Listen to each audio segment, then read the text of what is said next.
નમસ્કાર મિત્રો, સ્વાગત છે આપણું યુટ્યુબ ચેનલ પર। આજે આપણે વડોદરા જિલ્લાના હરણી ગામે આવેલા એવા સૌથી પ્રાચીન અને સૌથી જૂનો ઇતિહાસ ધરાવતા શ્રી ભીડભંજન હનુમાનજીના મંદિરે જઈશું। અહીંયા હનુમાનજીની પ્રતિમા મનુષ્ય સ્વરૂપે કેમ છે, તેમજ હનુમાનજીના પગની નીચે વર્ષોથી કોણ દબાયેલું છે તે આગળ આ વિડીયોમાં આપણે ઇતિહાસ જાણીશું। તેમજ શ્રી રામ ભગવાને સ્વયંભૂ મોટનાથ મહાદેવની સ્થાપના કરી હતી તે મંદિરના પણ આપણે દર્શન કરીશું કે જે વડોદરાના નવનાથ મહાદેવમાંનું એક સૌથી મોટું અને મહાન મંદિર છે। હવે આ મંદિરના ઇતિહાસની વાત કરીએ તો સ્કંદ પુરાણ અનુસાર શ્રી રામ 14 વર્ષનો વનવાસ પૂર્ણ કરી અયોધ્યા પરત ફરી રહ્યા હતા અને આ હિરણ્ય નગરી પર પહોંચે છે। ત્યાંના ઋષિ મુનિઓ શ્રી રામજીને પ્રાર્થના કરે છે કે અહીંયા હિરણાક્ષ નામનો રાક્ષસ તેઓને અવારનવાર હેરાન કરે છે અને જપ તપ કરવા દેતો નથી, માટે શ્રી રામ યુદ્ધ શરૂ કરે એ પહેલાં અહીંયા શ્રી મોટનાથ મહાદેવ નામે એક શિવલિંગની સ્થાપના કરે છે અને હનુમાનજીને આદેશ આપે છે કે તમે હિરણાક્ષ સાથે યુદ્ધ કરો। હિરણાક્ષની આ હિરણ્ય નગરી પહેલાં એક વિશાળ વન હતું। હનુમાનજી હિરણ્યાક્ષ સાથે યુદ્ધ કરે છે। આ યુદ્ધ 4 દિવસ લાંબુ ચાલે છે। યુદ્ધ ઘણું લાંબુ ચાલે છે, પરંતુ યુદ્ધનો કોઈ અંત આવતો નથી। આ જોઈ ભગવાન શ્રી રામ સ્વયં યુદ્ધ કરવાનું વિચારે છે, પરંતુ તે જ સમયે આકાશમાંથી શ્રી બ્રહ્માજીની આકાશવાણી થાય છે। તેઓ કહે છે કે હિરણ્યાક્ષને અજય અમરનું વરદાન છે, માટે તેનું મૃત્યુ શક્ય નથી।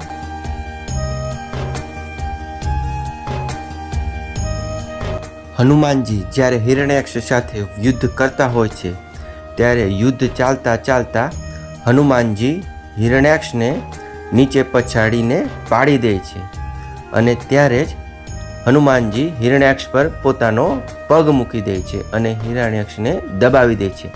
ત્યારે જ શ્રી રામ આવી હનુમાનજીને તથાસ્તુ કહી વરદાન આપે છે અને હનુમાનજીને 11 વર્ષ સુધી આ જ સ્થિતિમાં રહેવાનો આદેશ આપે છે અને પોતાનું વિરાળ વિકરાટ મનુષ્ય સ્વરૂપ ધારણ કરી આ હરણી ઝાડ નીચે બિરાજે છે। ભગવાન શ્રી રામની આજ્ઞાથી હનુમાનજીએ હરણીના ઝાડ નીચે નિવાસ કર્યો હોય તેઓ હરણીના હનુમાન તરીકે ઓળખાયા।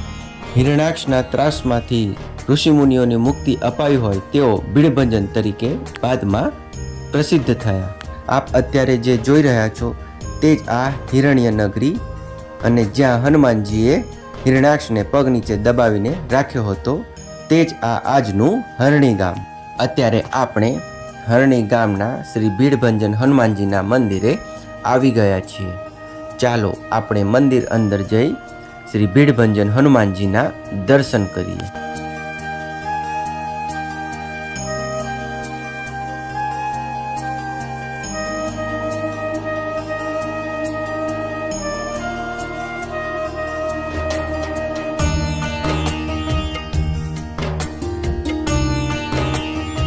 અહીંયા શ્રી હનુમાનજીની એક વિશાળ પ્રતિમા નજરે પડે છે। આપ જોઈ શકો છો અહીંયા જે બ્લેક કલર દેખાઈ રહ્યો છો તે ખરેખર રંગ નથી, પરંતુ એક દોરો છે। દોરા મારફતે ભગવાનજીની આકૃતિ તૈયાર કરવામાં આવી છે।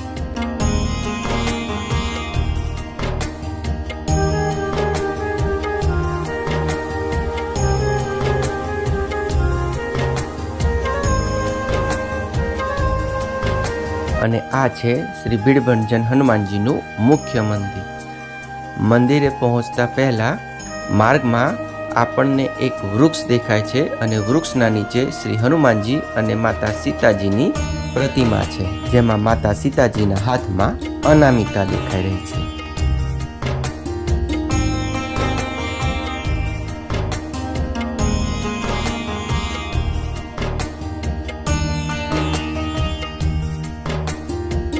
અને આ છે શ્રી ભીડભંજન હનુમાનજી ભગવાન।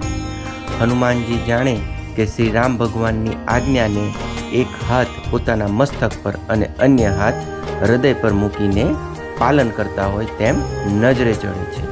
અને તેમના પગ નીચે હિરણાક્ષ દૈત્ય દબાયેલો દેખાઈ રહ્યો છે.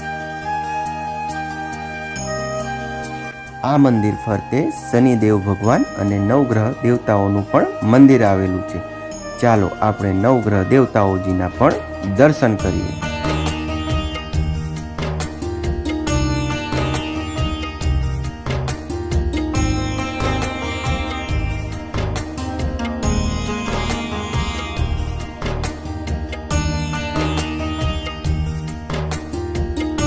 મંદિરની બીજી તરફ શ્રી રાધા કૃષ્ણજી, શ્રી હનુમાન લક્ષ્મણ સીતાજી અને શ્રી ભોલેનાથજીનું પણ મંદિર છે. ચાલો હવે આપણે તેમના પણ દર્શન કરીએ.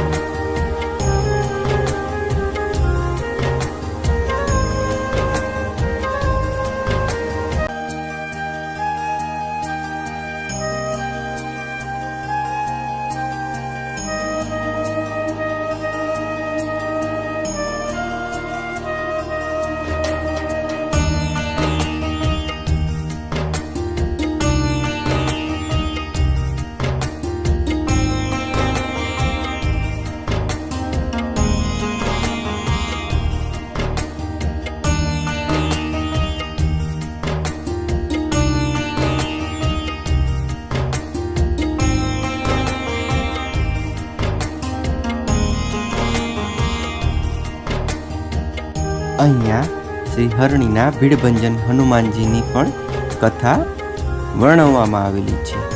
આપ આવો તો આ કથાને અવશ્ય વાંચજો, જે આજે આપણે આગળ વિડીયોમાં જણાવી હતી.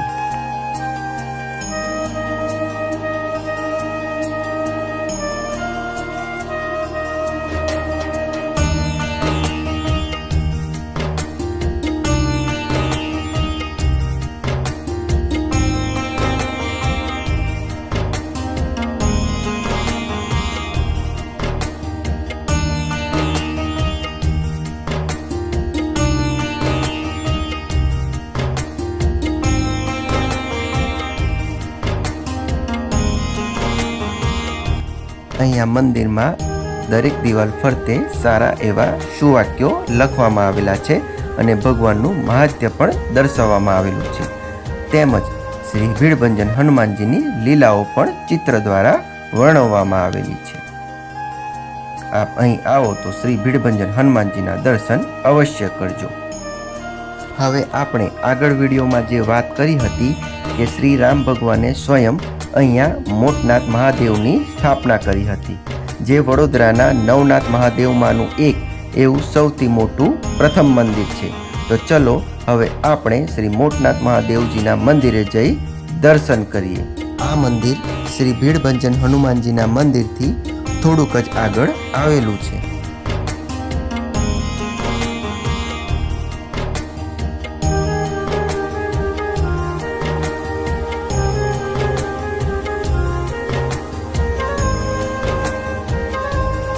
આપણે આવી ગયા છીએ શ્રી મોટનાથ મહાદેવજીના મંદિરે. આ મંદિરની સામે શ્રી સાંઈનાથ ભગવાનનું મંદિર, તેની બાજુમાં સર્વ મનોરથ કામના હનુમાનજીનું મંદિર અને સામે શ્રી પંચમુખી હનુમાનજીનું મંદિર પણ આવેલું છે. આપણે પહેલાં શ્રી મોટનાથ મહાદેવજીના દર્શન કરીએ, ત્યારબાદ અન્ય મંદિરોના પણ દર્શન કરીશું.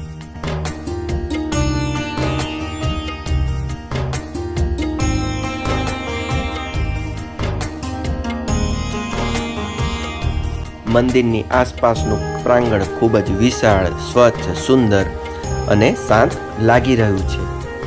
ચાલો આપણે હવે પગથિયા જઈ મંદિરમાં જઈએ. મંદિરમાં પહોંચતા જ ઉપર ઘણા બધા શ્લોકો અંકિત કરેલા છે. સૌ પ્રથમ શ્રી નંદી મહારાજજીના દર્શન થાય છે. હવે આપણે શ્રી રામચંદ્રસિંહ દ્વારા સ્વયંભૂ સ્થાપિત શ્રી મોટનાથ મહાદેવ શિવલિંગના દર્શન કરીએ, જે ખૂબ જ પ્રાચીન ગણવામાં આવે છે અને તેનું મહાત્મ્ય પણ ઘણું છે.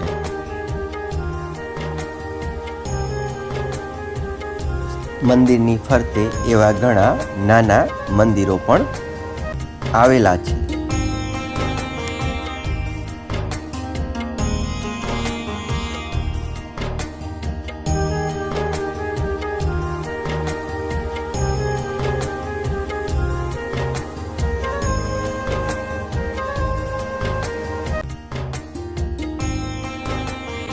હવે આપણે મંદિર નીચે પગથિયાં ઉતરી શ્રી માં બહુચર માતાજીના મંદિરે જઈ દર્શન કરીએ. અહીં આ મંદિરે બહુચર માતાજીની પ્રતિમા પણ મૂકવામાં આવેલી છે.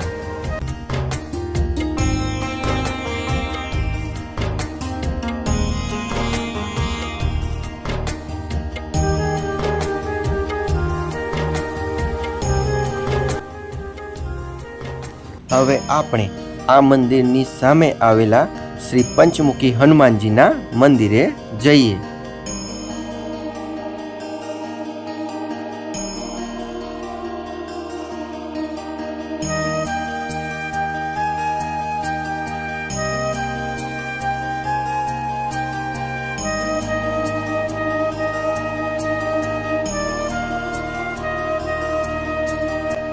આ મંદિર પણ ખૂબ જ મોટું અને વિશાળ છે અને મંદિરની અંદર પણ પાર્કિંગની એવી ઘણી એવી સારી વ્યવસ્થા કરવામાં આવેલી છે. આ મંદિરને હાલમાં જ નવું બનાવવામાં આવ્યું છે અને તેનું બાંધકામ પણ હજી ચાલી રહ્યું છે. પહેલાં આ મંદિર નીચેના ભાગે હતું, જેને હવે બાંધકામ મારફતે ઉપર તરફ લઈ જવામાં આવ્યું છે. ચાલો આપણે નવા બનેલા મંદિરમાં જઈ શ્રી પંચમુખી હનુમાનજીના દર્શન કરીએ.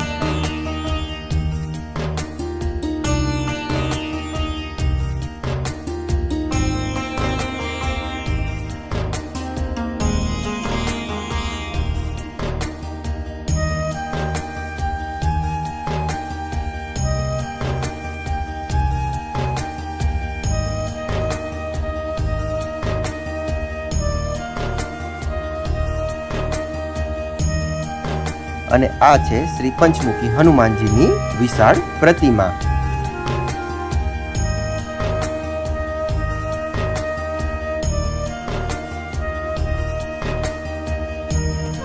મંદિરની ફરતે પ્રદક્ષિણા કરતા એવા ઘણા બધા દેવી દેવતાઓના મંદિર તેમજ પ્રતિમાઓ પણ મૂકવામાં આવેલી છે.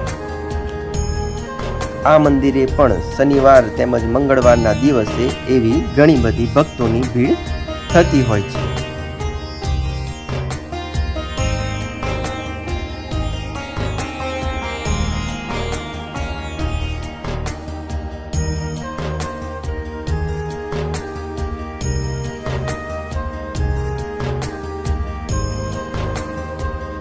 મંદિરની પાછળ આસપાસ તેમજ બહારનું વાતાવરણ પણ ખૂબ જ સુંદર બનાવવામાં આવેલું છે.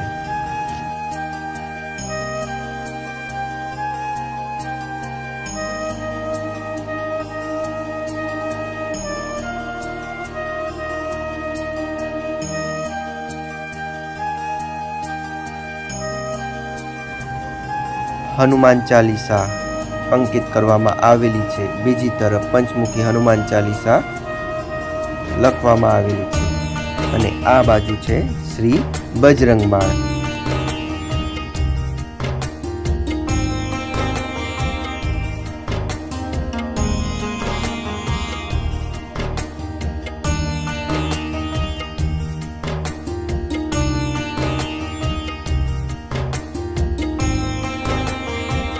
હવે આપણે આ પંચમુખી હનુમાનજીની બાજુમાં જ આવેલા અને મોટનાથ મહાદેવ મંદિરની સામે આવેલા સાંઈ બાબા તેમજ સર્વ મનોકામના સિદ્ધ હનુમાનજીના મંદિરે જઈ દર્શન કરીશું.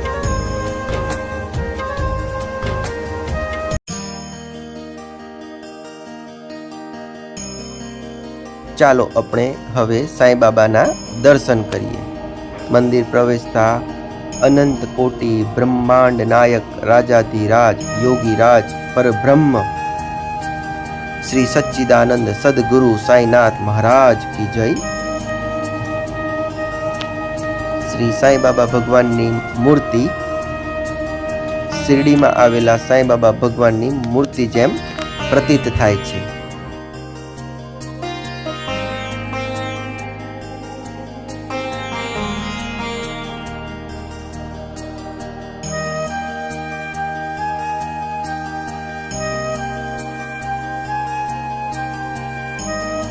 સાંઈબાબા મંદિરમાં મંદિરની ફરતે સાંઈબાબાજીની લીલાઓ દર્શાવવામાં આવેલી છે.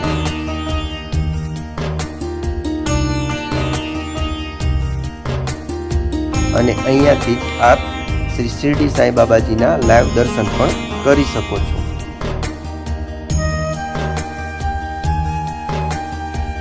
હવે આપણે આપણી આજની યાત્રાના છેલ્લા મંદિર શ્રી સર્વ મનોરથ સિદ્ધ હનુમાનજી મંદિરે આવી ગયા છીએ. ચાલો આપણે હનુમાનજીના દર્શન કરીએ. અહીં હનુમાનજીના 12 નામ તેમજ તેનો મહિમા દર્શાવવામાં આવેલો છે. અને આ રહ્યું શ્રી સર્વ મનોરથ સિદ્ધ હનુમાનજીની પ્રતિમા.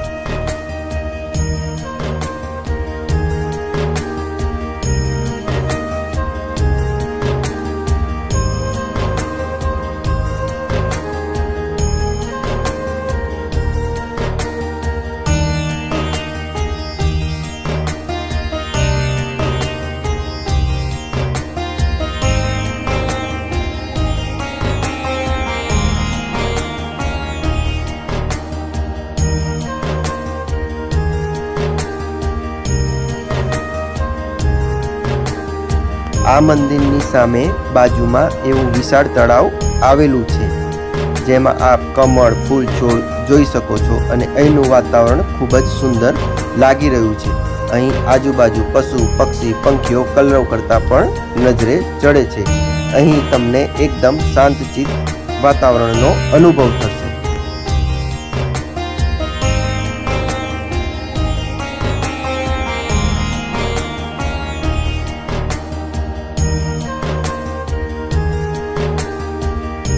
આપ વડોદરામાં આવો તો હરણી ગામે આવેલા આ મંદિરોના દર્શન અવશ્ય કરજો. નવા અલગ વિડીયો સાથે ફરી મળીશું. જય હનુમાન.